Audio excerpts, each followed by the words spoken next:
Então, boa tarde a todos e todas. Essa tarde, aqui organizada pela Cátedra Carlo Maria Martini, do Departamento de Teologia da PUC-Rio, dedicada em grande parte ao diálogo da teologia com a contemporaneidade. E hoje nós temos como convidado o professor Dr. Anderson Antônio Pedroso, sacerdote jesuíta e vice-reitor da PUC-Rio. Tomou posse agora online, durante já o período triste de pandemia que a gente está atravessando no momento. E também professor do Departamento de Teologia da Cultura Religiosa, com a disciplina Judaísmo e Cristianismo. O padre Anderson nasceu em São Paulo, tem graduação em Filosofia e Teologia, mestrado em Teologia Dogmática pela Gregoriana de Roma e também em Filosofia na Université Sorbonne, na Paris 4, na área de Estética e Filosofia da Arte.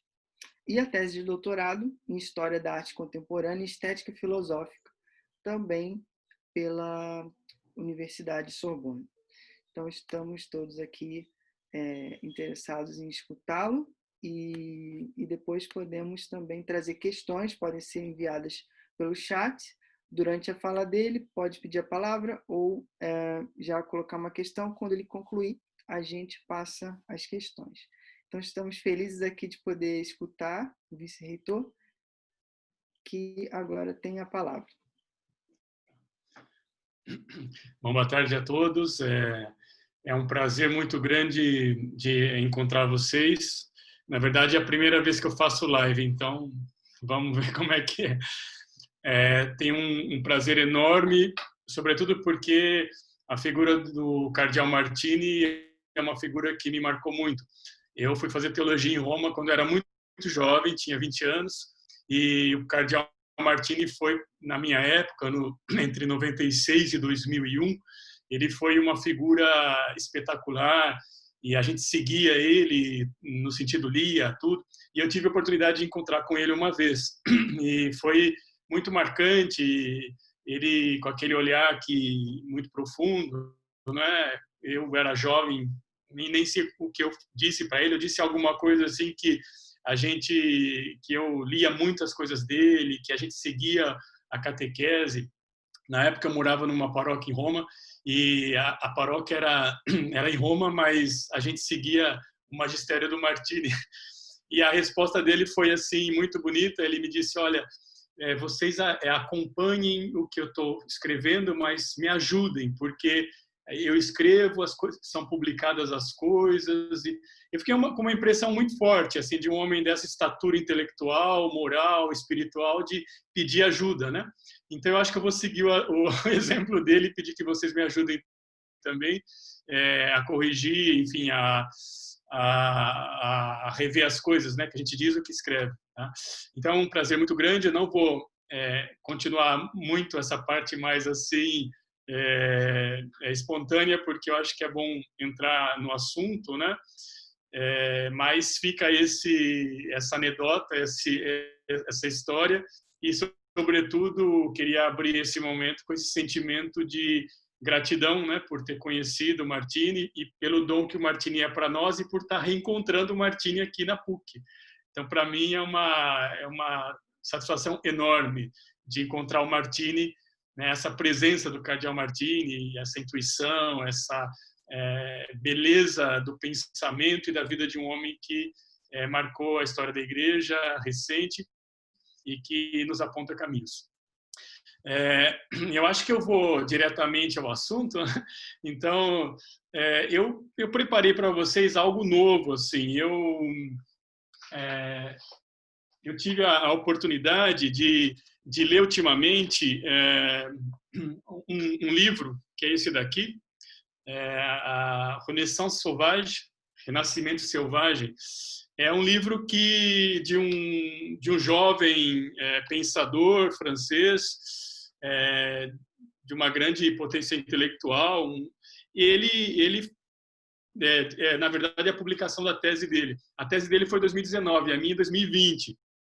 E eu só li o livro depois da defesa da minha tese. Então, eu vejo assim que existe muita coincidência, me interessei muito e me inspirei bastante nele para passar um pouco essa live, esse conteúdo, né? Porque eu acho que, olhando assim o estilo e a proposta, né, de diálogo da teologia com a contemporaneidade, eu acho que era mais interessante isso do que eu falar da minha tese, de um autor que é bastante teórico. Embora eu acho que pode ser que eu entre assim em algum conteúdo mais conceitual. Então, me desculpem, mas eu acho que nesse momento eu preparei assim, em outro momento podemos falar de outras coisas mais leves. Enfim, tá bom? Pode ser assim? Bom, então eu vou compartilhar com vocês alguns slides, vou falando na medida do compartilhamento, tá?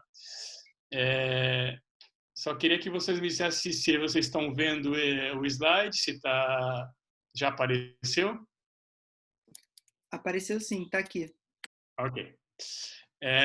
Então, como eu propus, né, para vocês, o tema dessa live é arte, ciência e tecnologia, premissa, proeza e promessa de um novo renascimento. Então, na verdade, é uma tese que é do meu autor também, mas encontro em outros lugares, acabei de encontrar nesse livro. É uma tese em que a gente propõe assim esse termo renascimento, né? E propõe um olhar sobre o mundo contemporâneo, onde a gente encontra traços ou então sinais de um novo momento, de uma nova época. Então, eu sou de uma geração que a gente ouviu muito falar em mudança epocal, pós-modernidade, mas tudo isso vai ficando assim muito sem chão, sem tanta teoria. E eu encontrei, como eu fiz história da arte, estética, eu encontrei nessa tese, nessa expressão, eu acho que uma síntese do que eu percebo que está acontecendo. Então, essa é a minha proposta. Eu quero partir de uma constatação, depois fazer uma convocação e, como pano de fundo, uma convicção, né? Então, aparece aí o segundo slide, só para eu ter certeza, em seguida eu vou direto. Aparece? Aparece, sim. Uhum. Ok. Então, vamos lá, constatação. A constatação é que nós estamos no início de uma nova era, de verdade, né? Um novo momento, onde depois dos avanços científicos, tecnológicos, sem precedentes, né? O homem, ele agora se repensa em relação à natureza e através da natureza que ele faz parte. Então, fala-se agora desse termo antropoceno. Né? Antropoceno é uma expressão forte que ela é ligada a um prêmio Nobel de Química chamado Paul Crutzen, deve ser um francês, que em 1995 ele ganhou o Nobel de Química. E foi usada por ele e por outros também, principalmente na década de 90, mas foi depois do ano 2002 que ela se tornou assim mais conhecida. Então, essa expressão, antropoceno, é uma ideia segundo a qual nós teríamos entrado em uma nova era geológica. Então, às vezes a gente fala em pós-modernismo, né? Mas dá muito assim, impressão cultural do Ocidente. Essa expressão antropoceno é muito mais forte, porque fala de um momento em que nós entramos numa nova era geológica, né? Mais ou menos a partir de 1950, né? Com a bomba nuclear, que marcou bastante essa época, né? Depois da Segunda Guerra. Então, onde a relação do homem com a Terra muda de ordem de grandeza. O homem se torna um ponto de mutação do mundo. Então, o impacto do homem no mundo se torna uma força. E isso, uma força capaz de mudar a geologia. Né? Olha só que forte essa expressão. Então, essa nova era, ela antropoceno, né? Antropos, do homem, né? ela é precedida pelo que se chama de Holoceno. Holoceno é um período que durou nada menos que 11.700 anos. Quer dizer, é um período enorme onde a Terra, o planeta Terra experimentou um momento de estabilidade climática com pouca variação, que fez possível o desenvolvimento da agricultura e das grandes civilizações. Então nós estamos assim na pontinha, né, a gente pensa 11, quase 12 mil anos, e nós estamos no ano 2020, né? É a pontinha, mas esse período de 150 anos é o momento que está fazendo mudar de era geológica. Essa é a teoria. Tá? Depois a gente discute o que vocês acham. Mas o mais importante é entender isso, né? Que o ser humano, se torna a primeira força que trabalha o planeta e que destrói o planeta também, né? Então, isso não quer dizer que será feito indefinitivamente, mas é algo que é muito forte, né? Em pouco tempo, a presença humana desenvolveu a agricultura quando estava durante um bom período, mas em seguida, em pouco tempo, começou a destruir o universo, o planeta. Então, eu coloquei até para vocês aí uma imagenzinha, não sei se vocês conseguem ver, né? Então, tem um pouco aí todas as eras, né? E aí termina lá em cima o Holoceno e o caminhãozinho lá somos nós. Então, olha só quanto tempo se passa para poder chegar nesse momento, e nesse momento a gente deixa a marca na Terra, que é a marca de destruição, né? Então, é um momento preocupante, claro, e que a gente precisa enfrentar. Eu falei de uma constatação, mas também de uma convocação, porque, para a gente não cair no pessimismo, né, a gente percebe que na arte contemporânea existe... a arte, ela capta os movimentos. A arte, eu não vou falar de arte aqui como uma coisa de beleza, de se sentir bem... Eu sinto muito, mas a arte contemporânea, ela faz até o contrário, ela faz até sentir mal para poder mudar. É uma força diferente e muito mais impactante. Então a arte, ela não tem essa ideia confortante, né? Às vezes as pessoas querem que a gente fale coisas confortantes, bonitas, também. Mas a arte tem uma beleza a arte contemporânea tem uma beleza que é provocadora. Então a arte, ela percebeu isso, que há uma tendência nesse momento antropoceno em que o homem destrói a natureza, em que a presença humana é ameaçadora até certo ponto, porque a natureza no final ela renasce, basta um vulcão para recomeçar muita coisa, né? Mas nesse momento a arte percebe que existe um novo renascimento, que seria assim esse momento de um cruzamento de saberes que leva o homem a uma nova aliança com o cosmos. Estou falando para a gente que está versado em teologia, então a gente começa a perceber também aí expressões teológicas, né? Então é uma nova situação, né? E é uma situação onde nós precisamos pensar o vivente, o político, o cósmico, né? Como aliados e não mais como instrumentos do homem, né? Então é uma mudança de paradigma e essa é a convocação, pensar essa mudança de paradigma. Então a pergunta, que é muito importante, é como será possível habitar a Terra sem feri-la? Como é que nós podemos habitar essa Terra sem feri-la, né? E, finalmente, existe uma convicção, que eu já adiantei um pouquinho, que é a arte e como a espiritualidade, né, ou a mística, melhor dizendo, são expressões limites, né, que, por definição, nós não dominamos, nós nunca vamos ser mestres da arte, da mística, porque elas nos atravessam, nos inspiram, né, são das poucas realidades que podem ajudar a pensar esse momento da humanidade, a pensar com liberdade, né? A pensar esse novo renascimento. Então, eu vou insistir muito sobre o novo renascimento, porque o renascimento italiano nós conhecemos, né? E agora nós estamos vivendo um novo renascimento. O renascimento italiano, vocês vão ver, foi um encontro de saberes, geometria, matemática. Nós vamos ver a Mona Lisa. E, nesse momento, um encontro de tecnologia, arte e ciência, tá? Então, coloco esse slide aqui que eu acho interessante, né?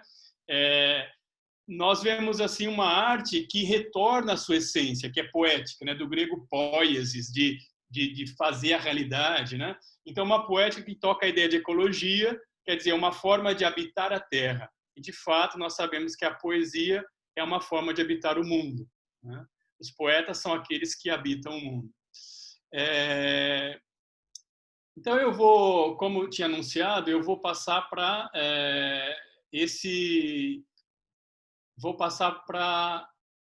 a nossa premissa, né? Então, a nossa premissa é exatamente essa passa pelo Renascimento italiano. Para entender o novo Renascimento, tem que lembrar o Renascimento italiano, né? Então, nós estamos, repito, nesse novo contexto, a Terra é o novo referente, né? Durante o século XX, até metade do século XX, a gente não tinha assim, uma grande narrativa em torno da qual reagrupar e estruturar a história, fazer história, e chega esse momento em que a Terra é o referente, né? Então nós descobrimos que depois de ter imaginado que o mundo é um agregado de partículas mecânicas ligadas a uma a outra, com movimentos, Galileu e tal, nós descobrimos depois de Darwin, né, que o mundo é um ser vivente, é vivo, né? Então isso é algo muito forte, muito palpável, né? As pessoas estão muito voltadas com essa sensibilidade de que o mundo é um organismo vivo, é uma visão aí, o pessoal falou holística, né? Mas, enfim, a arte ela propõe essa temática e é isso que nós vamos ver agora. Então, a premissa que eu coloquei aí é o Renascimento italiano, né? Então, vocês estão vendo, eu coloquei algumas imagens para a gente lembrar um pouquinho, né? O que houve foi uma convergência de saberes, né? Então, vocês estão vendo aí a perspectiva. Aí tem uma figura do Brunelleschi, né? que fez aí em Firenze, né? Florença, a catedral e sobretudo aí estou mostrando o batistério, né? Então, o Renascimento foi um momento de encontro de saberes e uma visão do mundo, uma visão geométrica do mundo. Vocês estão percebendo aí a geometria, como era o estudo da visão, um mundo que cabia dentro de um paradigma matemático, geométrico, e eles trabalhavam isso, né? Então, isso é muito importante entender. A beleza passava por aí, né? Até coloquei uma foto minha aqui embaixo, porque como estudante de História da Arte, a gente viaja e tem a oportunidade de ver muita coisa. E é um lugar fantástico, se você pensar que é o testemunho de uma visão de mundo. Então, o Renascimento italiano foi um momento de convergência e um momento de solidificação de uma visão de mundo, que produziu obras extraordinárias. Então, eu vou mostrar agora o slide seguinte, que vocês vão perceber que muita coisa que a gente olha e fala, nossa, que lindo, tal, é muito bonito, mas é uma lógica, não é simplesmente uma representação figurativa, tá?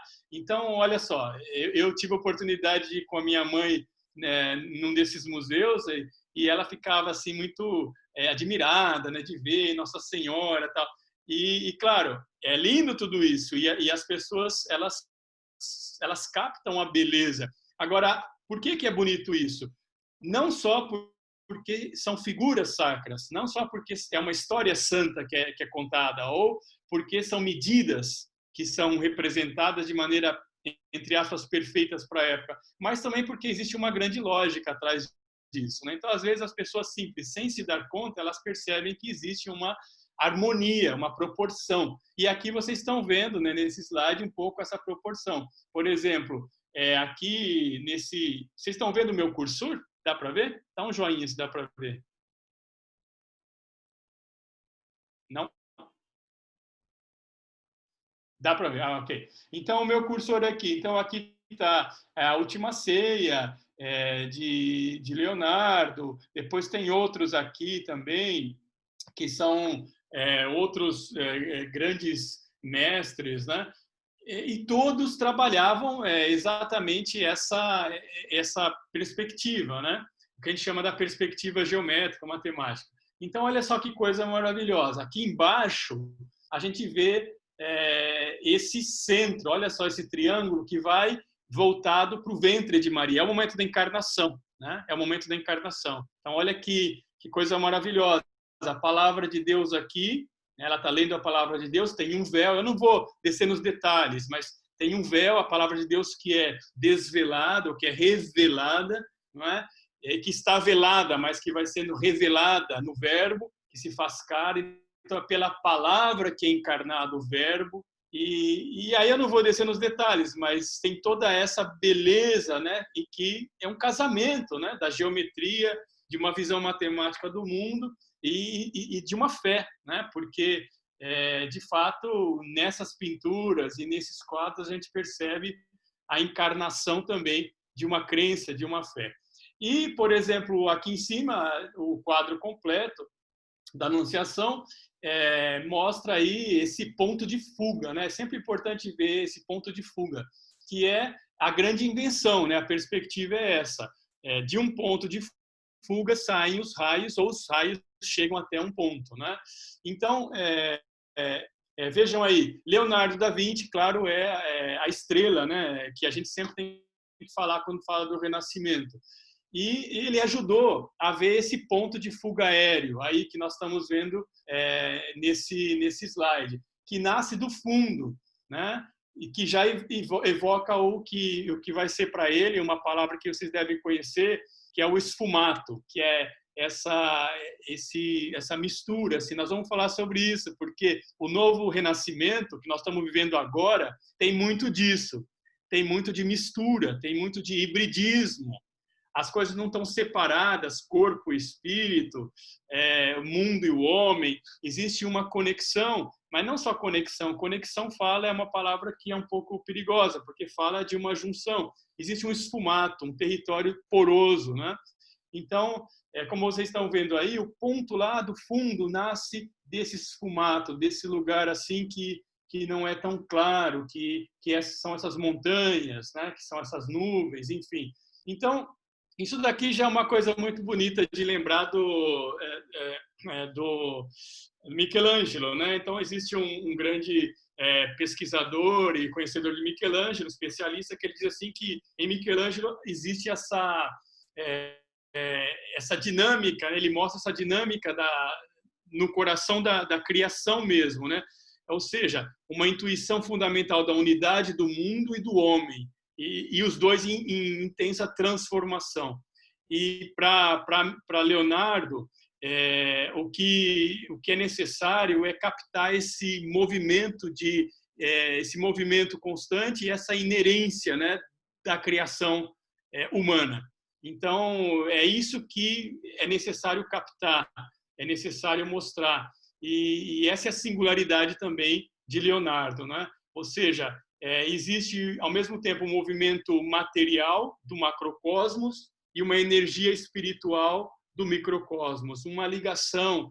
É isso que tem que ser mostrada na pintura, né? Então, não quero complicar, mas eu acho que é um pouco... É isso que a gente poderia, assim, pensar desde esse momento, né?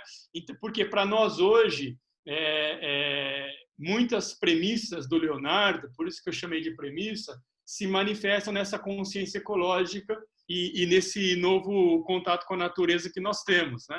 Então nós percebemos, assim como pessoas contemporâneas dessa época, nós percebemos de alguma maneira culturalmente que existe essa unidade entre o mundo e o homem, né? O ser humano. Então é realmente uma chance que nós temos de estar vivendo nessa época. Então, uma intuição de Leonardo lá atrás, ela está revivendo aqui. Mas o que aconteceu foi uma ponte, né? Foi um período de 4 séculos em que, entre o primeiro, esse renascimento italiano, e esse novo renascimento, nesse período aconteceram outras coisas, a ciência dominou. Então, as intuições de Leonardo, e termina essa parte, né?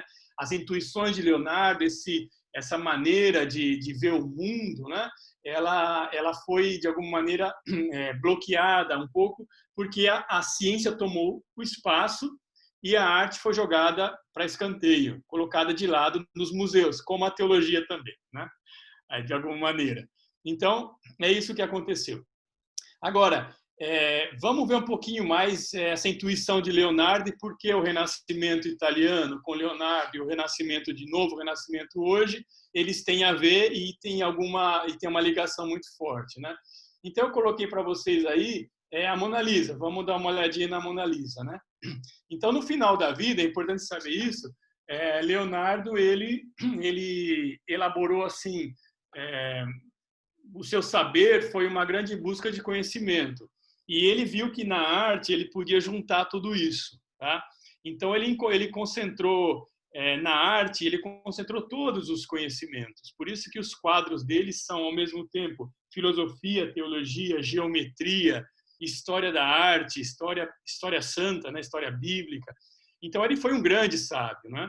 E ele percebeu esse hibridismo, essa realidade, o mundo, ele não se encerra entre material e espiritual, não se divide. Existe um grande mistério. E para Leonardo, o mundo é habitado pelo mistério de Deus, né? Nessa grande lógica, existe a presença grande de Deus. Então, ele conservou no final da sua vida, conta a história, 2 quadros. O primeiro é a Mona Lisa, La Gioconda, e o segundo foi um quadro São João Batista. Mas a gente vai só ver a Gioconda, porque não dá tempo, né? E ele levou esses 2 quadros até o final da vida dele, porque nesses 2 quadros tem, assim, a visão de mundo dele. Então, é quase que fosse assim, se você escrevesse em 2 livros, você levasse para o resto da vida esses 2 livros. Ele levou esses 2 quadros, que é quase que o ápice da carreira dele, da potência de pensamento e da produção artística dele, tá? Então, vamos olhar a Mona Lisa. A Mona Lisa, ela é, então, essa visão de um homem que não se separa do mundo, de uma humanidade misturada ao mundo, ao mesmo tempo distinta. Isso lembra um pouco a teologia, né? A cristologia, a distinção, ao mesmo tempo que está uma presença verdadeira, mas há uma distinção e não separação. Então, a Mona Lisa, ela mostra um homem, uma humanidade que não é separada do mundo. E a porosidade, ou esfumato, que eu estava explicando antes, né, é que faz essa ligação. Na verdade, o próprio homem serve como ligação para o mundo, né? Ele mesmo é esfumato, vamos dizer assim, né? Então, nesse quadro, a gente vê aí um ideal de ser humano. Eu coloquei aqui para vocês um primeiro quadro, né, que é uma iluminura, aqueles livros que eram são livros decorados, né? Uma iluminura. Depois, esse estudo de Leonardo, que é conhecidíssimo, né? O Homem de Vitrúvio. E, finalmente, a Gioconda. Tá? Então, olhem só, eu vou pegar um pouquinho de água, mas eu queria que vocês observassem um pouco essa evolução, vamos dizer assim, ou então essa figura, essas 3 figuras que eu apresento para vocês.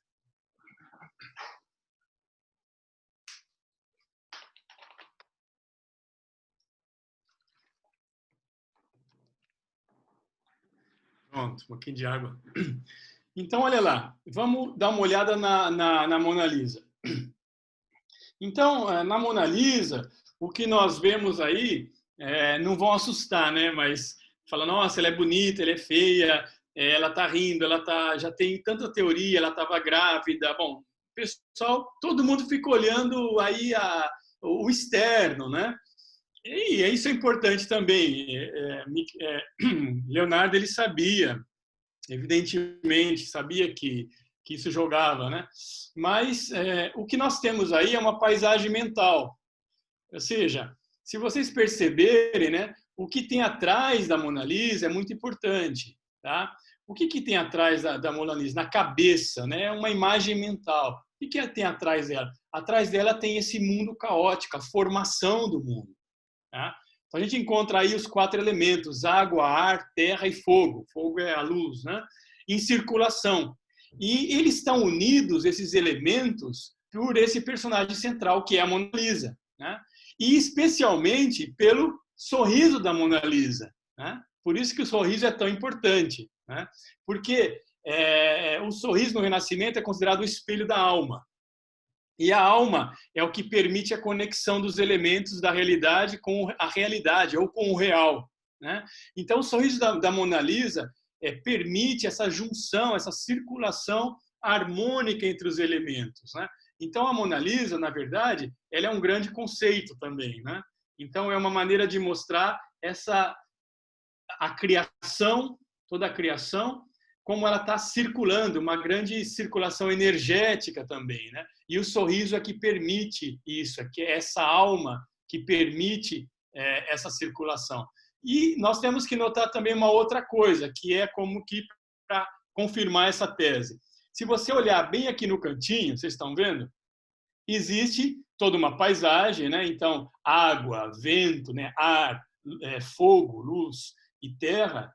Aqui é a terra seca e aqui passa um rio. E nesse cantinho, o que existe aqui? Uma ponte, não é? Uma ponte. Então, assim como o sorriso é essa ponte, ou então é o que permite a circulação de todas esses elementos, aqui existe esse elemento que é a ponte, e a ponte é uma coisa muito material que reforça e desvenda o sorriso, né? A ponte é o único elemento humano, então é o único elemento feito com esforço humano, em meio da exuberância da natureza. E a ponte ela é importante porque ela permite o fluxo continuar, a natureza continua seu fluxo, sendo, portanto, atravessada, né? Então, olha que imagem extraordinária, né? Assim como o sorriso, a ponte permite que são dois elementos, ou então duas grandes metáforas, podemos dizer assim, no quadro, né? Que falam dessa unidade que existe e é permitida por um ato humano. Então, isso é muito importante, né? É mais ou menos a profissão de fé numa humanidade que é capaz de habitar o mundo sem destruí-lo, né? A ponte não é barragem, a ponte é para atravessar. Existe travessia, mas o fluxo da água, né? Ou seja, o fluxo dos elementos, ele não é obstruído, né? Olha que coisa interessante. Aqui vocês veem assim mais um detalhe da ponte, né? E inclusive eu vou mostrar aqui a ponte os especialistas dizem que essa ponte tá pequenininho meu slide, mas bom, os especialistas dizem que essa ponte que é ali por perto, né? Ela foi reconstruída, que só tem um pedacinho e aí tá a ponte e o sorriso, né?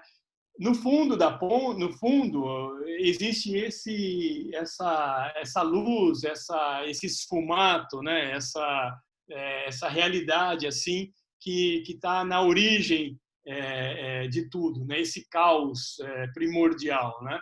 Então acho que a Mona Lisa ela mostra para nós o que Leonardo queria manifestar, né? Ele queria mostrar para a gente que existe um ideal de ser humano, um ideal de mundo, uma circulação perfeita do fluxo dos elementos e, ao mesmo tempo, uma construção humana, né? O ser humano não é impedido, nós não somos destinados à animalidade, no sentido de não existe uma evolução, mas uma evolução que não prejudica o todo, tá? E essa paisagem dele, aqui do fundo, é inspirada e foi encontrada um pouco quase que na mesma época, de maneira muito geral, né? Nessas paisagens chinesas, né? Então a gente vê mais ou menos a mesma técnica. Embaixo é mais claro, em cima é mais escuro, né? Para fazer esse jogo do claro e do escuro, esse que nós chamamos de esfumato, tá? Então, enfim, no Renascimento, o que eu queria dizer, mostrando tudo isso, é que a gente se comunica com a natureza e a natureza é impregnada de Deus, né? Então existe assim quase que uma obrigação do homem no Renascimento de não ser mestre do mundo, um indivíduo poderoso, mas de coparticipar. Eu acho que essa palavra, essa expressão é a mais forte, né? Existe uma coparticipação, né? A ponte é também sinal de coparticipação, tá? Esse é o ideal e esse é um pouco o que Leonardo mostra para a gente. Então, voltando ao esfumato, né? E para não perder o fio, o esfumato é essa maneira assim de entrar a atmosfera na carne, né? Como se a luz não fosse delimitada pelo traço. Então, o esfumato é o canal de interioridade para exterioridade, vice-versa, né?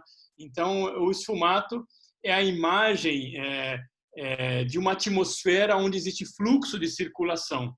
E o esfumato faz da obra uma obra energética. Vou até repetir, porque acho que é importante. O esfumato é um canal de interioridade, exterioridade, tá? É onde há porosidade, né? Então, no esfumato é um pouco mistério, mas, ao mesmo tempo, é o sinal de uma atmosfera que convoca a participação, a coparticipação, né? É abertura, não é fechamento, mas também é uma abertura que ela é fina, né? Então, fala muito do mistério também, fala muito da fé, né? Então, o esfumato é esse ponto que eu queria chegar e vou terminar aqui esse momento com isso. O esfumato aí, na pintura, é a imagem de um projeto também transdisciplinar, né? Onde todas as disciplinas vão se penetrando e uma nas outras, mas sem se evaporar, né? É isso que Leonardo mostra com a sua obra. É isso que ele quer invocar e quer mostrar, né? Então, acho que esse é o ensinamento que a gente tira do Renascimento italiano, né? Mas se no Renascimento italiano nós vemos assim essa perspectiva matemática, geométrica, hoje nós vemos algo dessa perspectiva, mas de uma maneira diferente, com uma outra sensibilidade, né? Então, nós estamos experimentando uma outra percepção, uma outra relação com a natureza, que lembra esse esfumato, que lembra essa coparticipação, mas se dá uma passagem, existe diferença entre o Renascimento italiano de Leonardo e o nosso novo Renascimento, vamos chamar assim. A gente passa de uma perspectiva matemática, que eu mostrei para vocês, a uma perspectiva simbiótica. E é esse termo que eu queria chegar, né? Então, a simbiose é a palavra-chave, ou o termo-chave, tá? Então, a simbiose, o que é a simbiose? É uma associação íntima, né, durável, de dois ou mais elementos ou de organismos que se implicam, né, e numa relação mútua.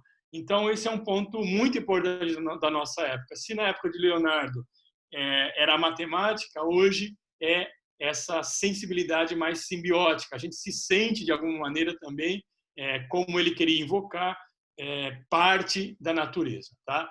Então, eu acho que é isso que nos coloca no coração dessa era antropoceno, né? Porque nós superamos, finalmente, esse dualismo, né, do homem e do mundo, matéria e espírito, e nós, mesmo se a gente possa agir, às vezes, como se não tivesse superado, na verdade, nós sabemos que nós superamos. Então, nós estamos vivendo assim, já respirando, claro, quem está atento a isso, né? Um novo renascimento, um encontro de disciplinas, um encontro de saberes, aonde a gente percebe que existe uma simbiose muito grande, uma mistura, e uma mistura que é benéfica, né? Que não é ruim, que é benéfica. Tá? Então, eu queria saber se até aqui se está tudo bem e se a gente pode dar continuidade. Alguma reação? Tudo bem? Então, eu queria assim deixar mais claro isso, né? Acho que é isso que é importante, que me interessa agora. Deixar claro assim que Leonardo, sim. Quando o senhor falou em ponto comum, esse ponto comum seria Deus? Não é Deus. Não. O que eu estou falando é de uma outra ordem. Estou dizendo de uma sensibilidade em relação ao homem e à natureza. Entre o homem e a natureza existe uma sensibilidade, que até a gente chama de ecológica, né? Mas que é dessa ordem de uma simbiose, de algo que nós nos sentimos parte da natureza, parte do mundo. E o que fez despertar isso foi exatamente essa crise ecológica que a gente está vivendo, né? Então, isso faz lembrar o que foi vivido na época do Renascimento italiano. O encontro de saberes, na época era matemática, geometria. Não, eu estou falando no tempo do Renascimento. É uma outra ordem. Estou falando no tempo do Renascimento, não o atual. Ah, tá bom. No tempo do Renascimento. Sim, claro, no tempo. Excelente pergunta. No tempo do Renascimento, de fato, existia essa cultura cristã, mas é importante perceber que é uma cultura cristã que estava banhada pelo saber grego, né? Pela redescoberta da Grécia, da antiguidade. Então, é um momento em que termina a Idade Média, em que existia um saber fixo, dogmático, no sentido assim estabelecido. Termina a Idade Média com uma teologia, inclusive, muito sistematizada, e novos saberes são colocados, que colocam, não em dúvida, mas questionam a forma de presença de Deus, por exemplo, né? Então, se admite, vou falar de outra maneira, se admitem outros saberes da antiguidade, dos gregos, por exemplo, né? Começam a ler os gregos. Se a gente vê, por exemplo, vai na Basílica Vaticana e vê as obras de Michelangelo, né? A gente vê a Capela Sistina, é todo um ideal, né, grego, os corpos, as colunas retorcidas, né? Então se admite um saber que é pagão para afirmar uma fé cristã. Então isso é uma coisa fantástica, porque significa que a fé cristã ela não é refém de uma só filosofia, de uma só teologia, inclusive, né? Ela absorve, admite, ela é revelada pela pluralidade de disciplinas. Então, sim, o amálgama da sociedade era a fé em Deus, né? Mas essa fé em Deus foi reformulada, e eu acho que assim eu respondo sua pergunta de maneira mais objetiva. A fé em Deus, sim, existia, mas ela foi reformulada nesse momento do Renascimento.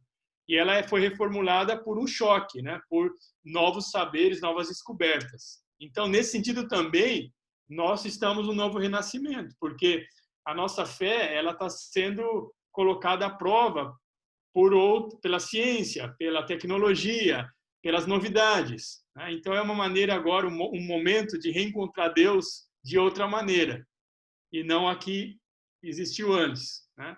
Então, Santo Inácio dizia, Deus está presente em todas as coisas, e de fato em todos os momentos também, né? Em todas as etapas. E essa etapa nossa é um momento extraordinário, novos saberes que questionam, né, a presença, a existência de Deus.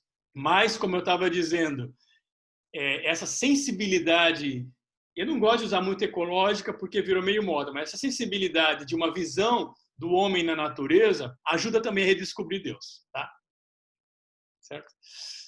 Eu vou passar agora para um segundo momento, né? Quando o que aconteceu depois o que aconteceu depois de Leonardo? Depois de Leonardo veio a Idade Moderna, e até dando continuidade para essa pergunta, né? A Idade Moderna ela representou um divórcio, né, entre a arte e a ciência e o predomínio da tecnologia, tá? Então o que aconteceu? A ciência ela tomou o lugar do verdadeiro saber, tá? E a arte foi jogada para os museus. E, inclusive, a teologia, né, a filosofia, a teologia, foram sendo colocadas como matérias que são coisas assim que não tem muito sentido, que não tem aplicação prática nenhuma. Então, eu coloquei aqui um desenho, né? A técnica é um fazer útil, né? Que é útil. A ciência é algo útil. E a arte, a teologia, é algo inútil. Né? Então, nossa, olha só, depois de Leonardo, depois dessa intuição brilhante dele, do lugar do homem no mundo, como cooperador do mundo, como ponte, a humanidade, o Ocidente, experimenta a Idade Moderna, né, depois do Renascimento, esse divórcio. Com Leonardo existia a junção, né, arte, ciência, teologia, de repente é fragmentado. E uma parte toma predomínio, a ciência, e as outras partes são colocadas de lado, né? Então aqui tem alguns pensadores, inclusive esse aqui é o Flusser, que eu fiz a tese sobre ele, e aqui Adorno, Benjamin, que são pensadores que pensaram e criticaram isso, né? Esse predomínio da ciência. A verdade só é científica, só o que prova que é verdadeiro. Perdeu-se aquele sentido de mistério do mundo. É isso esse ponto que eu quero tocar com vocês que fazem teologia, né? Então vocês sabem disso, né? Na idade moderna, a grande crise é essa, né? A ciência se coloca como um único saber válido. A arte é jogada para os museus para divertir as pessoas, o que é bonito, o que é leve, né? Já me pediram isso. Tá tão difícil a pandemia, vamos falar de coisa leve, fala de coisa leve. E eu não consigo falar de coisa leve porque a arte tem alguma coisa leve, mas a arte ela não é para descansar a gente no sentido, a arte é para nos recriar. E o que nos mobiliza a criação é algo que é uma energia, né? Então, a arte não é travesseiro, né? O pessoal quer palavras de conforto, a arte não vai por aí. De qualquer maneira, na Idade Moderna há esse divórcio e nós somos os divorciados. Vocês que fazem teologia, né? Então, são os divorciados, né? No sentido que ficaram de lado, e a teologia tenta ainda, né? Esse gancho de voltar, né? Mas não vai voltar a ser o que era. A teologia tem que se fazer nova. É um momento do novo renascimento, né? De ciências que se cruzam, que se colocam juntas, de saberes que se inspiram, tá? Então, o importante é saber isso, né? Lembrar isso. Então, repito, o predomínio da tecnologia, a arte dos museus, eu acho bonito essa visão aqui, tá vendo? Então, olha só que coisa maravilhosa. Isso aqui é um tablô, um quadro em várias partes, né? Provavelmente Van der Eyck, enfim, são os flamingos, não sei como é que diz, mas, enfim. Então, e aqui tem esse pessoal aqui que está lá, né? Tá vendo? Tá vendo? Tá admirando. Mas olha só que cortou. Pergunto para vocês, onde que é o lugar natural disso daqui? É uma igreja, né? É um templo, é o sagrado. Então vai para o museu, corta o pedacinho, né? Corta o que é para divertir e coloca aí. É bonito, guarda, mas significa o mundo em pedaços. E principalmente Walter Benjamin, que é um pensador, um grande histórico, que vocês devem conhecer, ele pensou isso, né? O mundo nesse momento em que tudo é fragmentado, né? E as imagens viram fragmentos e vão para todos os lados e vão parar ali nesse museu. E as pessoas olham a beleza, claro, a beleza artística, pode ler, é maravilhoso ir para museu. Mas no fundo isso quer dizer o quê? Quer dizer que está num canto, não está na vida. A arte vai para um canto, não vai para a vida. A teologia também. Mas a arte ela tem esse potencial de se reinventar e de provocar. Então, no começo do século XX, aparece aí, vocês devem saber quem é, né? O Marcel Duchamp, que ele faz essa brincadeira aí com a Mona Lisa, né? Imagina, tudo que nós acabamos de falar, ele faz essa brincadeira, nem vou traduzir o que está escrito aqui embaixo, mas se vocês procurarem, vocês vão achar que é bem feio. Mas ele faz essa brincadeira. Depois, Andy Warhol também faz a mesma coisa, né? Então, a arte, eles não estão brincando ou desfazendo, eles estão se apropriando do que foi roubado, do que foi fragmentado e jogado como não importante para o mundo e para a vida, tá? Então, eu não vou entrar nesse assunto agora, mas o século XX é cheio disso, e por isso tem gente que fala assim, nossa, mas a arte no século XX, eu não gosto de arte moderna, de arte contemporânea. A arte contemporânea e moderna não é para gostar, é para entender o sentido, é para ver que é um manifesto. A arte é um manifesto, é uma forma de reapropriação de algo que foi uma arte militante, uma arte que foi colocada de lado pela técnica, pela ciência e que quer retomar o seu lugar, né? E aí eu passo para o segundo ponto, que é esse novo renascimento, e vamos entrar numa parte assim mais bem atual, tá? Então, o que eu gostaria de mostrar para vocês agora é uma parte mais conceitual, né? Mas conceito, porque eu acho que é importante a gente também discutir isso. Então, o que existe hoje, né? Vamos falar de hoje agora. É uma mudança de paradigma, né? Que está acontecendo. E essa mudança de paradigma é importante que a gente que está na universidade, que estuda ou que busca saber, né? Enfim, quem é interessado, que a gente entenda um pouquinho isso, que a gente perceba esses traços, essas características, né? O que está acontecendo nesse mundo? Qual que é essa nova maneira de ver as coisas, de pensar? O que está acontecendo, enfim. Então, essa mudança de paradigma, eu encontrei nesse teórico, né, que eu mostrei para vocês, que é esse jovem pensador, Guillaume Loger. Eu encontrei esses 4 pontos que eu acho que são importantes, né? Então, primeiro, o que existe é uma nova lógica, né? Então, uma nova lógica, uma nova maneira de entender as coisas, que lembra lá Leonardo e a Mona Lisa, né? Então, é uma nova lógica, ou que nós podemos chamar de mimesis. Mimesis é um termo grego que é muito usado porque quer dizer imitação, mas tem muito sentido aí, não é uma imitação simples e banal, né? Então, existe uma nova lógica no mundo atual, no mundo contemporâneo, no mundo que passou a modernidade. Nós estamos, alguns dizem pós-modernidade. O meu autor, o Flusser, fala de pós-história, mas não vou entrar aí, é muita filosofia que são teorias. Mas no mundo atual, isso todo mundo que está ouvindo pode entender. No mundo atual existe assim uma nova lógica que se apresenta e que é esse novo renascimento, né? Que se apresenta e que quer nos convencer, nos seduzir e nos convida, que é a mimesis, que é essa imitação da natureza. Tá? Depois, eu vou explicar melhor isso. Então, a gente é convidado a imitar a natureza, a olhar de novo para a natureza, não mais como mecanismos de uma máquina, mas como um organismo espiritual, inclusive, que nos inspira, porque saiu das mãos de Deus. Tá? Então, olhar a natureza e o interior da natureza é uma forma de se inspirar. Por isso que essa nova lógica que nos é proposta é chamada de um exercício de mimesis, de imitação interior da natureza. Depois, um segundo conceito é uma nova perspectiva. Lembra da perspectiva de Leonardo? A perspectiva de Leonardo é essa perspectiva aqui. Vou voltar lá. Aí. Né? Essa perspectiva geométrica, estão vendo? Geométrica, tal.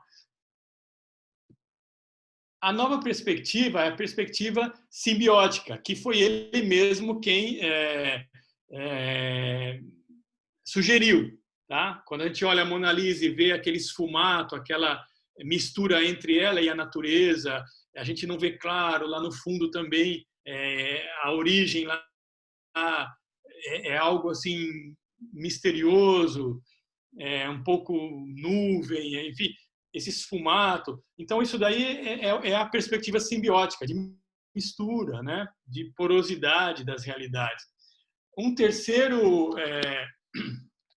conceito é o novo modo de agir, né? O que nós fazemos aí? A interação criativa, né? Ou criadora. Então, existe uma convocação a gente entrar nesse novo modo de agir. E, finalmente, um novo objetivo para essa época, que é a harmonia ou a concordância. Tá?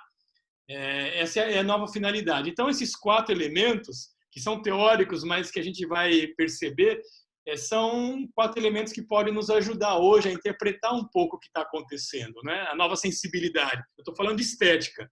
Estética tem a ver com experiência e experiência sensível. Então, hoje, a estética de hoje, ela é voltada à visão ou à percepção estética. A percepção estética atual, ela tem esses 4 elementos, né? Uma nova lógica que é mimética, né? Olhar a natureza, tem uma sensibilidade para isso. Uma perspectiva simbiótica de mistura, um modelo de interação criativa, a gente entra para agir junto, e um objetivo que é uma concordância. Depois eu vou explicar melhor isso. Mas eu vou mostrar um pouco cada uma dessas coisas para a gente poder perceber. Então, eu vou falar agora da mímesis, né, desse primeiro ponto. Então, a mímesis é uma forma de reprodução dinâmica da dinâmica interna da natureza, né? Então, nós amamos, gostamos de um animal ou de um jardim, que é uma parcela da natureza, porque eles vivem o seu próprio movimento. Um jardim é bonito porque vive seu próprio movimento, seguindo sua natureza, e não porque ele é obrigado a entrar nos nossos moldes humanos. Entende? Então, um cachorro, ele é bonito não é porque a gente joga a bolinha e ele vem e traz a bolinha, mas é porque ele segue aquela intuição natural, ele segue a sua natureza.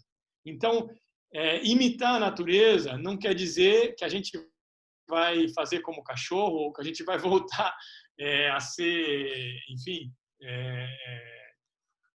viver de maneira primitiva. Mas a gente observa a natureza e acha bela e bonita a natureza na sua natureza, né? A natureza natural e não a natureza forçada pelo homem, né?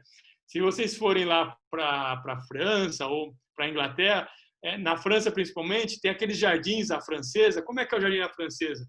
As árvores são cortadas quadradinhas, assim, em triângulo. É um jardim tudo geométrico. Esse é o jardim à francesa, né? Então, hoje, a sensibilidade de hoje mudou. O jardim já não é bonito porque ele é todo quadrado, de longe você vê do alto, retângulo, quadrado. O jardim é bonito na medida em que ele é habitável, ele não é um mato, ele é habitável, mas ele tem uma lógica dele mesmo, uma lógica da sua própria natureza, tá? Então, essa que é a mímesis, ou então a imitação da natureza. Então, a mímesis ela é importante, essa imitação da natureza, porque ela não nega a alteridade, mas ela integra, né, todas as alteridades ou as diferenças em um projeto, tá? Então, esse exercício de mímesis, de imitação da natureza, do natural, na verdade, uma forma da gente também exercer o nosso saber, tá? É uma integração de tudo que é diferente, deixando que as coisas sejam diferentes, mas integradas. E essa mímesis, ou essa imitação da natureza, produz o encontro e produz novas formas, tá? Então, um jardim que não é todo quadradinho, é um jardim que produz novas formas, que traz surpresas, que traz abelha, que traz outros animais. Então, existe uma beleza que vai se desenvolvendo, tá? Então, esse por exemplo, um fato que a gente pode perceber. E a estética, ou a sensibilidade estética das pessoas está muito voltada para isso hoje, né? E existe uma busca, inclusive, da natureza nesse sentido, né? Uma natureza que não é selvagem, mas também não é extremamente quadradinha, uma natureza habitável, tá? Eu vou dar algum exemplo para vocês verem nas obras de arte, né? Então, nas obras de arte contemporânea, muita gente fala, não gosto, até com certa razão, né? As obras de arte contemporânea, elas são, na verdade, conceitos, né? Então, tem esse artista que é muito conhecido, chama Tomás Saraceno, e ele trabalha essa visão poética, essa visão assim de mímesis, de integração com a natureza. Então, olha só essas imagens. Isso daqui, e ao mesmo tempo ciência e tecnologia, porque ele usa a ciência e tecnologia para produzir ambientes. Então, isso daqui é muito interessante, porque são plásticos, né, lonas, que são colocadas, usada evidentemente a tecnologia, porque tem toda a parte da coloração, mas elas são movidas pela própria natureza. Então, é a luz do sol e o vento que interagem, criando esse ambiente, tá? Então, olha só que bonito, né? E olha, interessante pensar na Mona Lisa, quem prestou atenção, a Mona Lisa está lá no centro daquela paisagem, misturada quase com aquele fundo, e aqui tem essa moça, né? Essa figura é mais ou menos quase que uma nova Mona Lisa, né? O ser humano que está inserido nesse todo, né? Só que a Mona Lisa lá de Leonardo é do século XV, né? E enquanto 16, 1500, enquanto que aqui é do século XXI já, né? Mas tem a mesma intuição, a natureza, né? E o ser humano integrado. Então são obras de arte que a gente fala imersivas. Não sei se chegou aqui no Brasil se ele fez alguma exposição, mas ele faz muita coisa assim. Depois, é muito bonito, né? Depois tem uma outra obra dele que é mais perplexa, né? Então essa obra dele aqui, a obra de arte contemporânea é assim, não é para dizer que é bonito ou não, mas é para entender um pouco. Ele pegou aranhas, várias aranhas, colocou dentro de um cubo de vidro grande e várias aranhas de várias espécies, tá?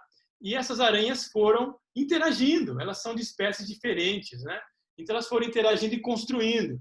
E aí tem a tecnologia, a luz, tem o vidro, ele também entrava e mexia. Então é uma obra de arte que entra o ser humano, as aranhas e a tecnologia. E quando ele assina essas obras de arte, ele coloca o nome dele e coloca também o nome das aranhas, porque elas também foram artistas que fizeram, tá? E daí ele se inspira para outras coisas. Para que serve isso? Não serve. Isso daqui é uma representação mental. Isso daqui é um modelo de sociedade, inclusive. Qual que é o nosso modelo de sociedade hoje? É pirâmide, né? Os pobres, é pirâmide. Isso daqui é um modelo de sociedade, onde existe uma nova configuração. Todo mundo constrói a sociedade, é democrático. São espécies de aranhas diferentes. Olha que ensino. Vocês que estão na teologia para diálogo interreligioso, né? São espécies diferentes que constroem, no entanto, essas redes, né? Essa habitação. Então ele foi pensando tudo isso. Eu acho que aí nessa obra de arte aparece a mímesis, aparece que é a imitação da natureza, né? Essa trama, né? Uma coparticipação das aranhas, do artista, né? Depois tem uma simbiose, né? Uma mistura, porque a gente já não sabe mais quem é quem, né? Então o homem não está mais no centro, né? Na época de Leonardo, as coisas eram pensadas para durar e agora as coisas são pensadas para evoluir, tá? Então esse espaço, né? Também essa obra de arte fala de um espaço assim de uma escuridão, né? Absoluta, né? Que é um espaço democrático, porque as pessoas são iguais, né?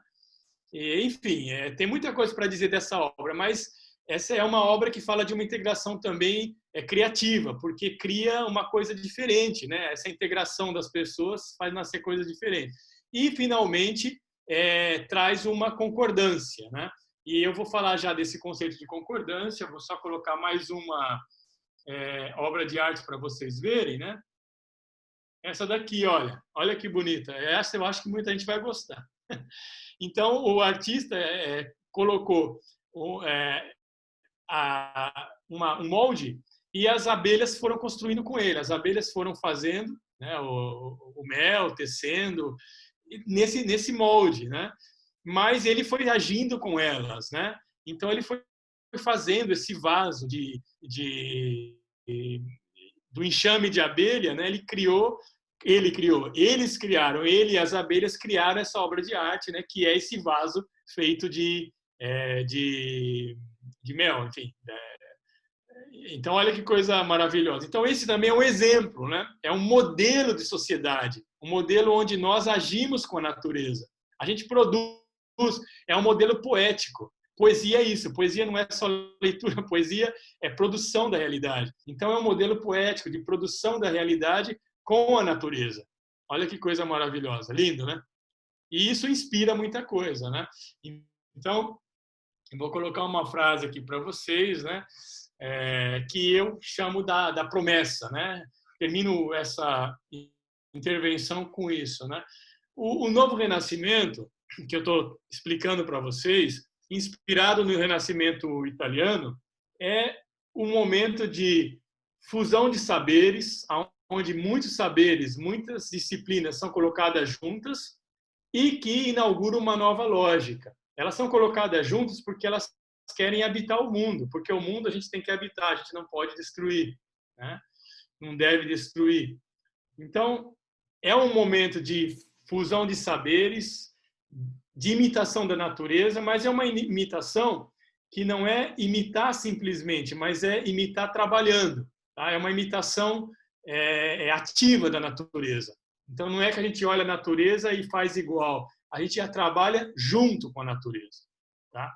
Então, é isso que um pensador, e foi até ministro da cultura francesa, André Malraux, ele dizia isso. Não é para imitar a vida, mas é para trabalhar com ela, junto com ela, trabalhar vivendo. Né? Então, eu termino deixo essa imagem e termino com essa um pouco provocação, né, para vocês. Na verdade, eu que coloco assim perguntas, né? O último ponto que a finalidade desse novo renascimento é provocar essa harmonia, essa concordância. E esse autor que eu estudei, que eu mostrei para vocês, falei um pouco dele, ele faz uma palavra que é concordância. Não concordância, mas dança. Porque ele acha que a metáfora do dançarino, né, é uma metáfora perfeita. Porque se você pensar um bom dançarino, aí vamos falar de um ser humano, né, é aquele que busca diálogo sensível com o par, né, e ele, desde o primeiro momento, ele estabelece uma relação de adaptação ao par, né? A música, aos outros dançarinos. Então, não sei se vocês já dançaram, mas quem já dançou sabe, né? Quando entra na pista para dançar com outra pessoa, precisa ter essa habilidade, né? E a concordância é exatamente isso. Nós somos convidados a entrar nesse novo renascimento, nessa nova forma de harmonia. E para isso tem que saber dançar, tem que entrar no jogo ou na dança de maneira a se adaptar, né? A se adaptar aos outros, a perceber que a diferença ela é importante, ela quando ela é acolhida, ela pode fazer fluir, né? Então é isso que eu queria um pouco colocar para vocês. O novo renascimento ele fala de uma perspectiva simbiótica, de uma racionalidade de coparticipação, né? Ele pede essa pluriperspectiva, então não é mais só uma perspectiva, mas são muitas perspectivas. Então é uma dança que não para nunca, né? Que a gente tem que entrar e permitir que os outros entrem também, né? Então eu acho que isso é uma provocação para a teologia, né? E também para outras ciências, porque não dá para fazer teologia hoje. Essa é a minha convicção, pelo menos nesse momento. Não dá para fazer teologia hoje sem estar atento ao que acontece com o resto, né? Com as outras ciências. E é importante a gente também ser capaz de propor novas pontes. Eu sei que agora existe, por exemplo, muita ponte, muita dança, né, entre os pares, é a teologia e a literatura. É uma dança bonita que está acontecendo, né? Há 10 anos atrás, eu lembro a dança, a teologia e psicanálise, né? Então, agora, talvez também esteja entrando aí na dança a teologia e a ecologia, né? Todo o Papa Francisco, mas de uma maneira um pouco diferente, né? A minha percepção não é tão assim de moda. Eu acho que é uma percepção que implica bastante interdisciplinaridade, tá? E não é só um modismo. Nós somos chamados a entrar no novo renascimento inteiramente, tá bom? Então eu deixo essa imagem e termino com isso, convidando a teologia. Qual que será a parceria aí que a teologia vai fazer? Como é que nós vamos fazer a teologia entrar na dança, né? Porque às vezes parece que saiu, né? E isso não é culpa da teologia somente, mas é também da ciência que tomou lugar. Mas agora uma chance para a teologia, uma chance para todos nós, tá bom? Então é isso que eu queria dizer e termino assim agradecendo. Muito obrigado, Padre Anderson. Temos aqui uma série de comentários agradecendo, trazendo questões, muitos agradecimentos. A professora Maria Clara escreveu aqui: o Oriente já tinha essa sensibilidade com a natureza, e agora está havendo um encontro entre Oriente e Ocidente, que é bonito. E não sei se alguém quer... Ninguém se inscreveu para fazer uma pergunta aqui. Não sei se alguém quer levantar a mão agora no Zoom. Pode fazer pergunta, pode ser pergunta também bastante espontânea, não tem nenhum problema, não. Olha, professor. Então, Padre Anderson, parabéns, uma belíssima exposição. Maria Clara. Sou eu. Muito obrigada, e eu fiquei encantada com isso. Quer dizer, eu estou tentando fazer essa dança que você mencionou aí, da teologia com a literatura, tem um tempinho. Assim como você disse que a arte estava relegada aos museus, a literatura era considerada leitura de férias, não era uma coisa séria, assim, né? Nos arraiais da teologia, né? Estou falando a partir dos arraiais da teologia. Então, nas férias, levava literatura, romance e tal, para distrair a cabeça, mas não era considerado como hoje. Eu acho que cada vez mais está crescendo, né?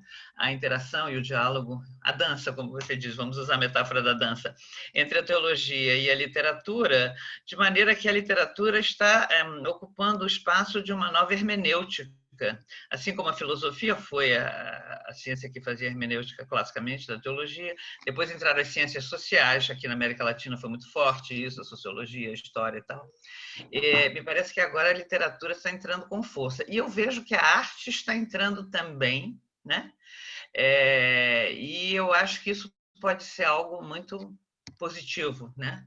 Para o futuro não só da teologia, mas também da literatura, da arte, né? De toda essa questão da estética. Ainda somos tímidos nisso, os teólogos, mas acho que devemos ir perdendo um pouco a timidez. Olha, não, agradeço, professora Maria Clara. Eu acho assim que é verdade, né? É verdade. Eu tenho acompanhado um pouquinho, né, o seu trabalho, mas também de outras pessoas a respeito da literatura, e eu acho que é maravilhoso poder entrar nesse jogo e se arriscar, né? Claro, o que eu não disse e ficou assim nas entrelinhas é que quando a gente entra nesse jogo, nessa dança, né, melhor, a gente tem que ir muito despojado, né, das certezas. O novo renascimento, ele foi precedido, não pude falar, mas de 150 anos de muito movimento, né? Como o renascimento foi precedido de 150 anos, mais ou menos, de um pré-renascimento, né? Então, existe muita luta. E tem que entrar muito livre, porque pode mudar muita coisa, né? Então, quando eu uso a metáfora das aranhas para reconstruir, quer dizer, o artista, né, o Tomás Saraceno, usa a metáfora das aranhas para falar de uma nova sociedade, ele está fazendo um ato político, né? Onde as hierarquias são quebradas, onde as diferenças são, a gente usa complementar, mas mais do que isso, elas são condição de possibilidade de nova criação. Então, se a gente transpor isso para nossas reflexões eclesiais, dá muita coisa para pensar, né? E pode até dar muita dor de cabeça. Pode ser que na dança alguém pisa no pé, né? Quem não está dançando no mesmo ritmo pisa no pé. Mas aí a metáfora da dança ela é bonita também, e eu gosto porque quando a gente está dançando, né? Nesse tipo de dança, a gente também dá risada de se alguém pisa no pé, a gente não fica magoado, né? E continua dançando a nossa dança. Agora, uma coisa que eu chamaria atenção na arte é, primeiro, isso, né? Que nas artes plásticas, a arte contemporânea, está tendo muita coisa de recriar ambientes de imersão. Então, quando a gente pensa, as pessoas querem sentir, né? A estética vem disso, né? É uma percepção que vem do sensível. Então, as obras de arte atuais, contemporâneas, elas falam de imersão, de sentir, de se sentir num todo. Então, eu acho que a teologia tem que estar atenta a isso, né? As nossas liturgias têm que estar atentas a isso. Tá? Isso é só, eu dou assim uma pincelada. Depois, do ponto de vista da arquitetura e do design, né? Aqui na PUC tem o departamento de design, é fantástico, né? O design é uma dessas disciplinas, ou nem sei como chamar, mas dessas artes, né? Novas, que mostram esse novo renascimento, porque o design é feito disso, né? De ciência, tecnologia e arte, né? E o design também fala de Deus. Deus é um grande designer, né? Então eu acho assim que tem muita coisa para fazer, tem muito terreno aí, muita, né? E que a gente tem que se arriscar um pouco mais, né? Claro, tendo esse fundo teológico forte, né? Acho que é importante viver e construir a sua teologia bem para poder avançar, mas sem medo de ser feliz e de dançar e por aí.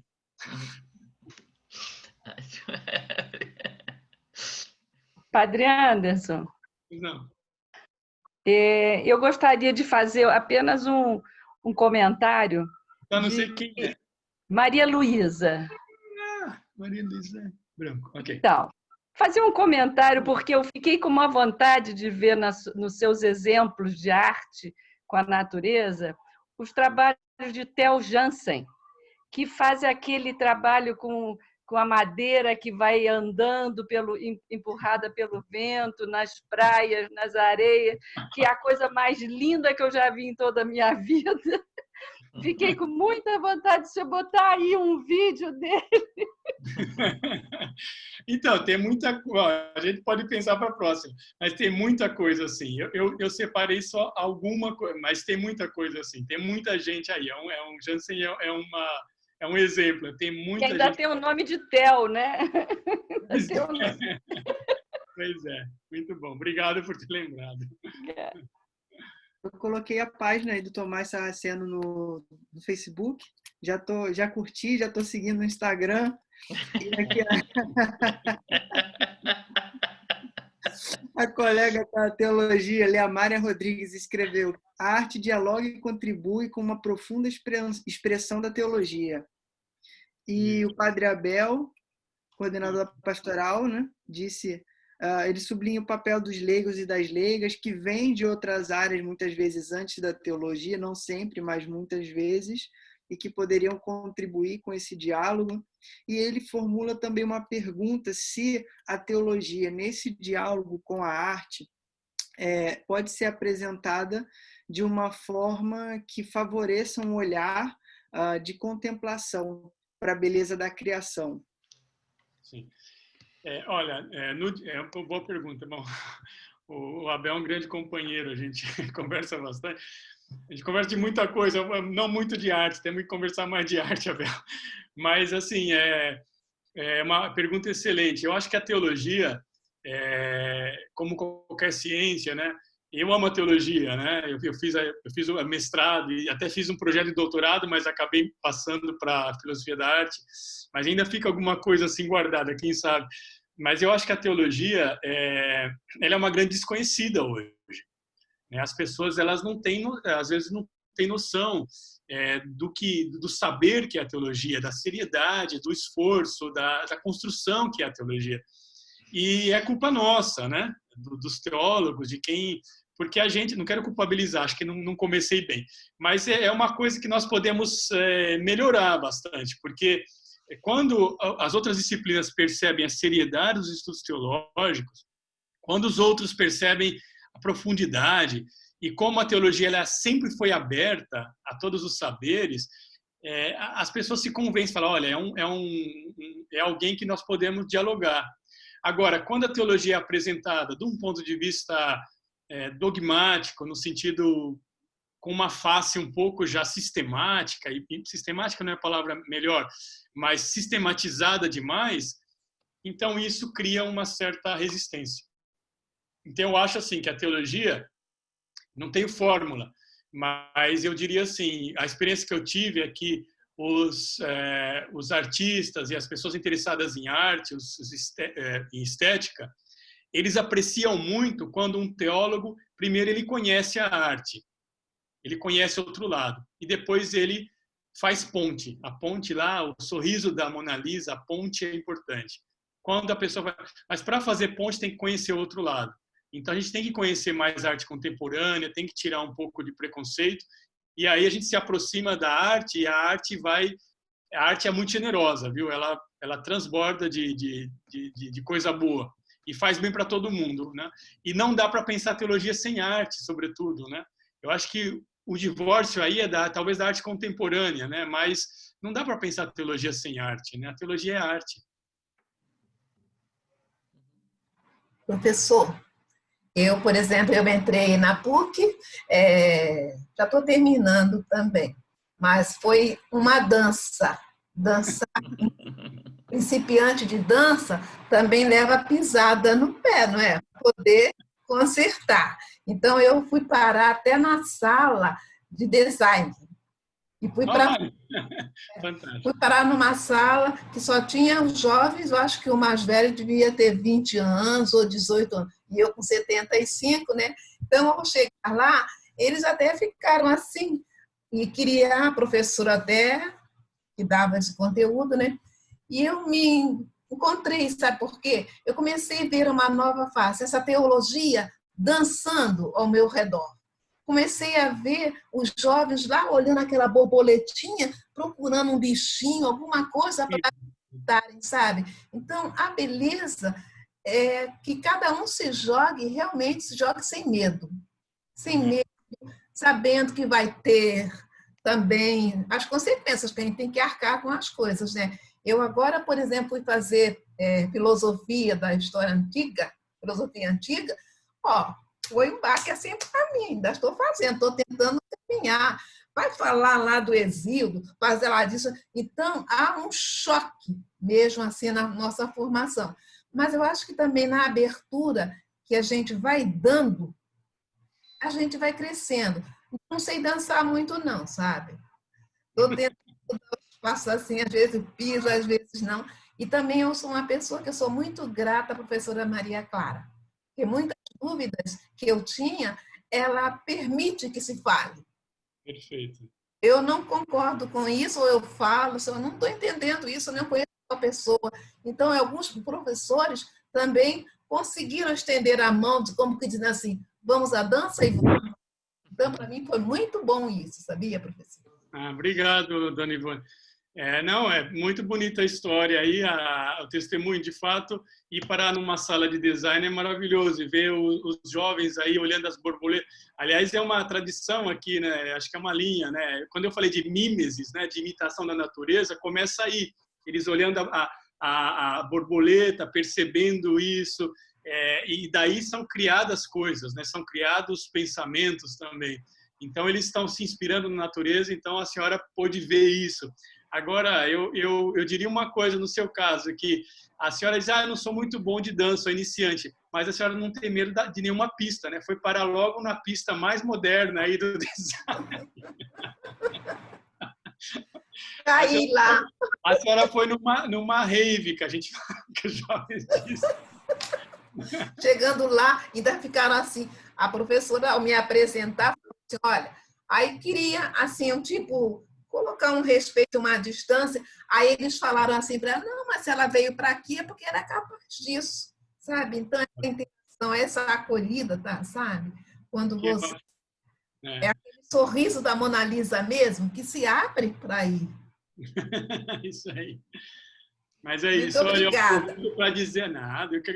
Eu aproveito para dizer isso, né? O jovem hoje, o que eu estou falando para vocês, eu aprendi porque eu fui parar também no meio dos jovens. Eu fui fazer doutorado. O jesuíta, a gente vai madurão para doutorado, né?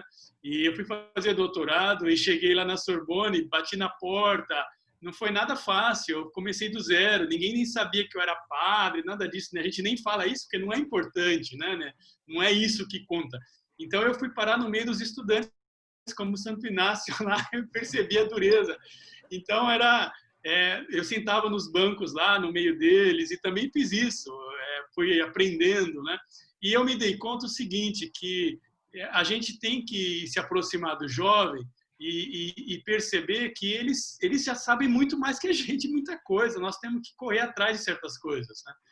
Toda essa questão de arte que eu estou falando para vocês, se vocês conversarem com o jovem aí de 20 anos, eles conhecem isso e eles estão muito mais sensíveis a esses elementos aí que eu coloquei para vocês, né? Que são essa mímesis, essa perspectiva nova que é simbiótica, essa integração, enfim, essa harmonia que é buscada. Eles conhecem esses artistas, viu? Eles conhecem. E, então a gente tem que se atualizar e estar em contato com eles é maravilhoso, porque eles não têm nenhum preconceito. Quando eles veem que a gente está livre, que a gente é verdadeiro, que a gente não quer ser o que não é, que a gente é o que a gente é, eles são super solidários, ajudam, são ótimos. Então, teólogos, se aproximem muito dos jovens, porque a gente vai aprender bastante. Vale a pena. Obrigada. Aqui, Ainda dá tempo? Ainda dá tempo? alguém quer falar? Sim, Adail, pode Dá ir. tempo. Professor Anderson, boa noite, boa tarde ainda. Eu nasci no século passado ainda, sabe? Então, eu aprendi uma coisa, o senhor andou mostrando umas imagens, aí, uns quadros de pinturas abstratas. Aí, para nós, naquela época, era tudo abstrato. Então, eu pergunto para o senhor, dentro daquelas pinturas que o senhor colocou logo após a Mona Lisa, né, eu não me recordo o nome do pintor, em que o senhor colocou lá o cosmo e tudo. Então, eu posso dizer que hoje, dentro dessas pinturas abstratas, na realidade, traz esse aprofundamento para uma promessa de um novo renascimento dentro da teologia, ou apenas apenas um ensinamento para que possamos seguir? Na verdade, se eu entendi bem a pergunta, na verdade, eu mostrei arte contemporânea, né?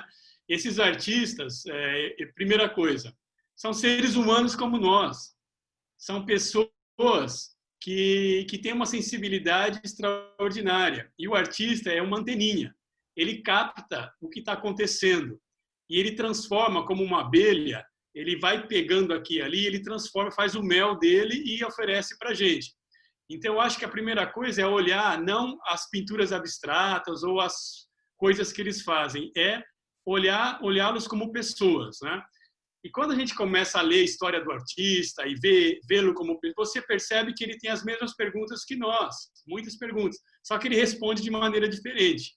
Então, esse Tomás Saraceno, ele responde às perguntas que ele tem sobre Deus, sobre a vida, sobre o mistério da natureza. Ele responde trabalhando com a natureza, colocando as aranhas juntas, formando coisas. Então, eu acho assim, o primeiro ponto é a gente olhar para os artistas, antes de olhar o produto deles, olhá-los como pessoas e perceber que eles têm perguntas e que as obras de arte deles são respostas que eles dão com os instrumentos deles, tá? Então, essas pessoas, insisto no pessoas, essas pessoas, os artistas, podem nos inspirar, porque eles estão procurando respostas com os meios que a gente às vezes não imagina, que é a arte. E eles conseguem dar essas respostas ou transmitir para outras pessoas que nós não conseguimos. Então, às vezes, vou ser dar um exemplo muito claro. Às vezes, um artista, e muitas vezes, um artista desse, ele consegue explicar a harmonia da criação, a presença de um mistério na criação e a necessidade de se inserir na criação com uma obra de arte, o que um padre, numa missa, não consegue explicar com um belo sermão. Então, nós ainda somos muito da palavra.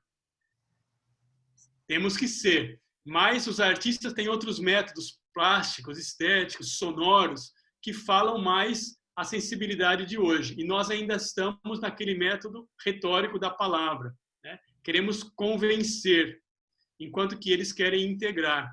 Então, respondendo a sua pergunta, Adail, eu diria isso. Olhe para a pessoa do artista, as pessoas nos inspiram e os gestos delas podem nos surpreender. E aí nós podemos imitar esses gestos, né? Mas olha para a pessoa, porque são pessoas muito, muito interessantes, os artistas, né? Muito mesmo. E tem perguntas como nós, mas tem respostas que não são como as nossas. Obrigado. Não sei se alguém tem ainda alguma pergunta, um comentário, antes de eu fazer uma amarração aqui e uma última pergunta. Não? Ô, Bruno, posso fazer um comentário? Claro.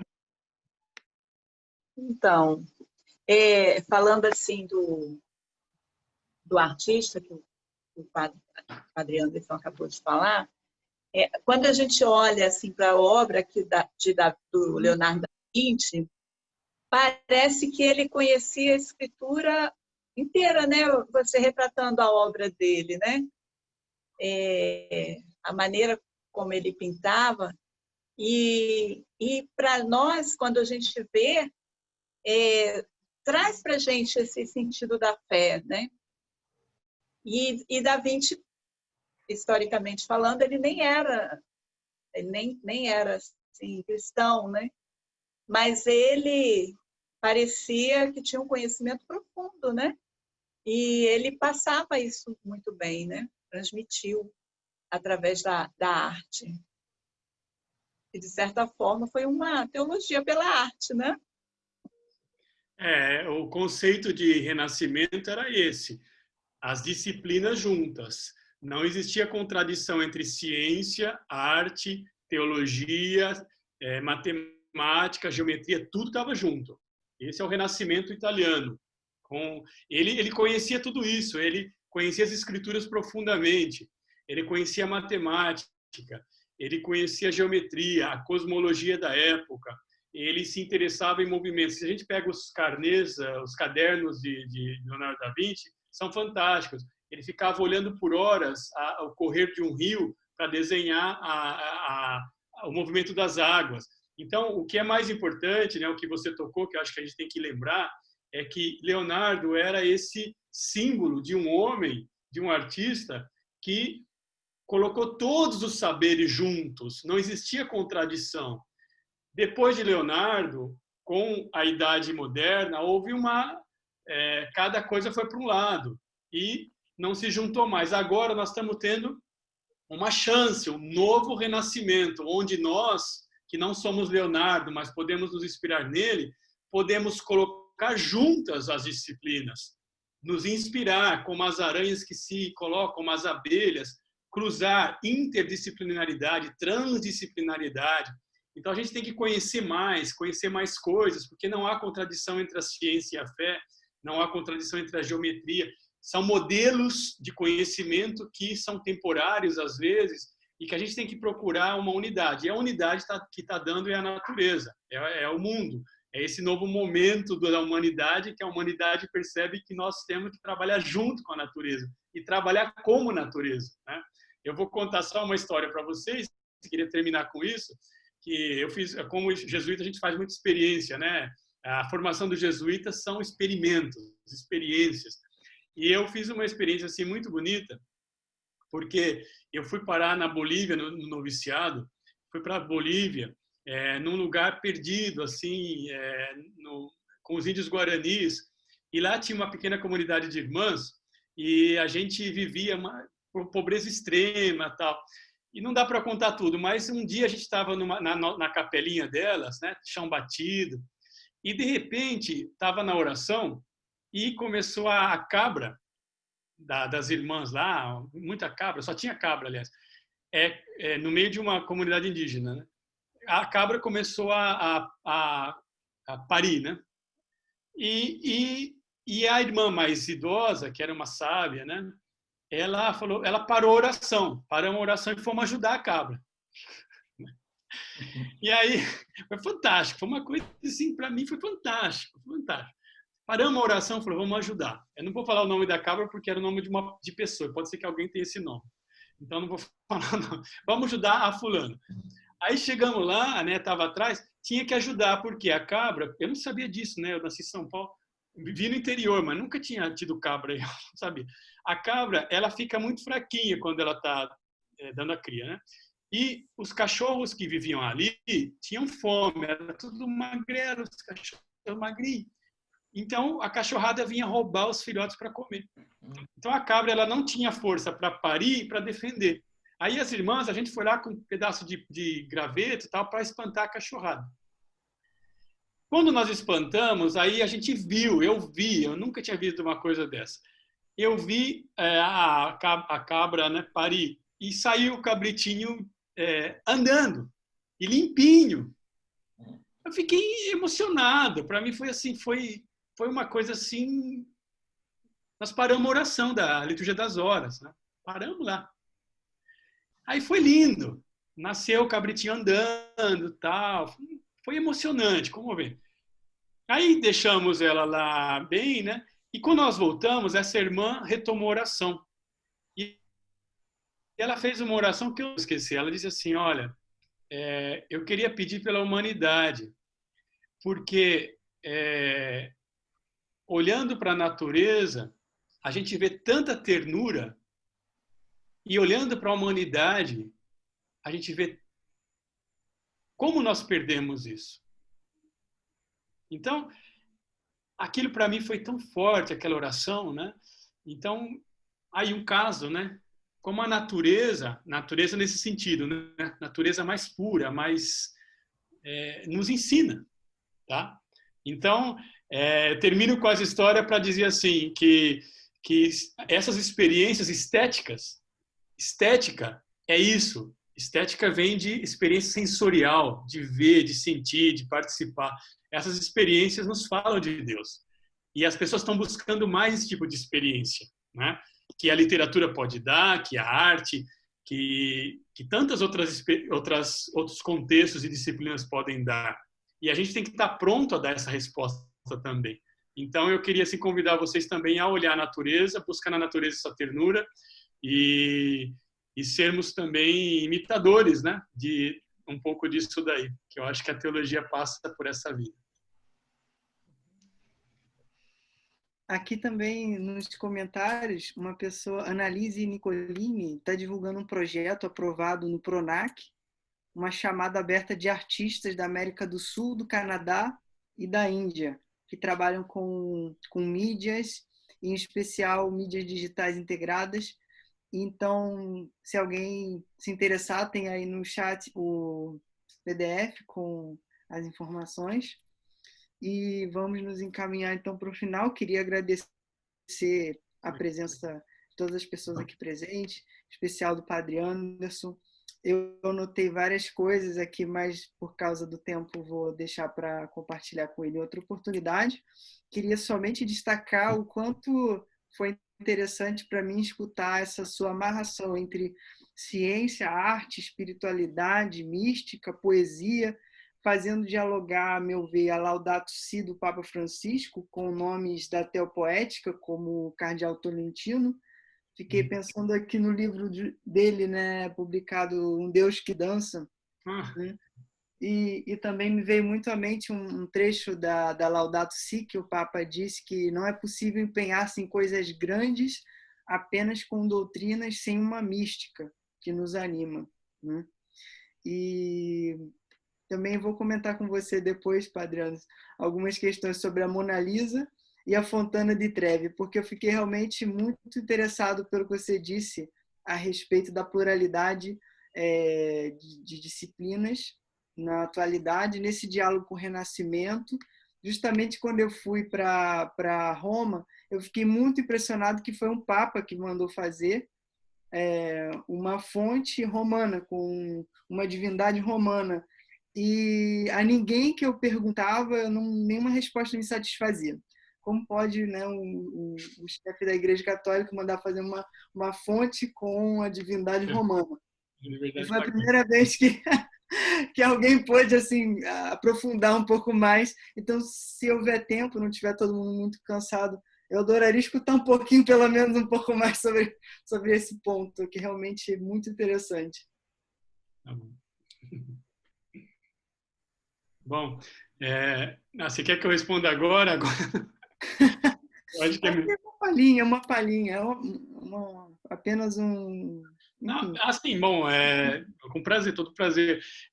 Olha, em primeiro lugar, eu acho que eu evocaria assim essa liberdade, né? Em tempo de renascimento italiano ou novo renascimento agora, há muita liberdade. O saber, ele não é propriedade e ele não é restrito ou proibido, né? Então, há muita liberdade de circular e de se apropriar de muita coisa. Então, o que houve na época foi uma apropriação.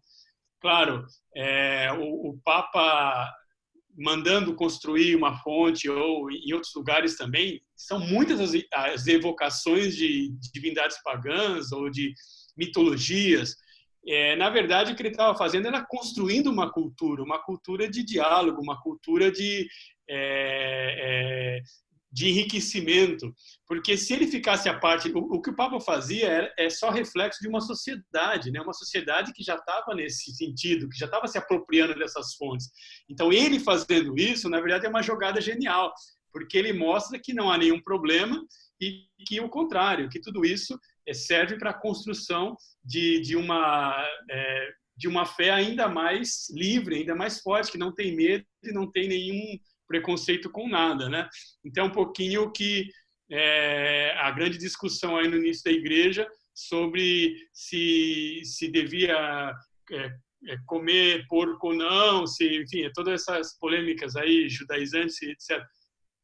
Grande liberdade, o evangelho nos traz liberdade, nada é proibido, nada depois da encarnação de Cristo, nada mais deixa o território do sagrado, né? Nada mais é profano, tudo é absorvido de uma maneira misteriosa pelo sagrado, inclusive tudo que passou, tudo que se construiu, as civilizações, as religiões, né?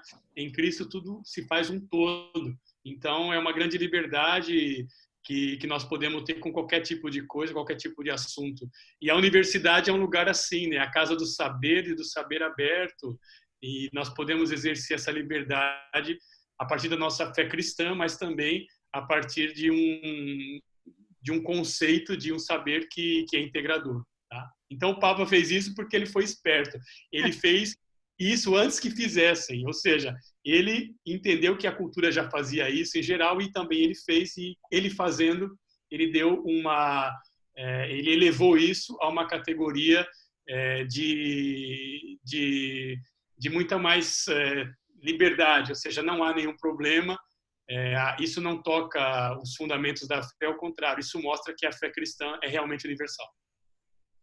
Eu achei muito, muito interessante esse ponto. Fiquei lembrando do Sínodo da Amazônia, onde houve uma certa dificuldade e resistência diante de símbolos como a Pachamama, por exemplo, né, da simbologia indígena, que estavam sendo colocados ali no sínodo. Enfim, realmente muito atual aí sua contribuição para a gente pensar aqui na cátedra e no curso. Muito obrigado para todas que estão aqui. E acho que podemos, então, seguir adiante, né, interromper aqui a nossa transmissão. Muito obrigado. Agradecer muito ao Padre Anderson.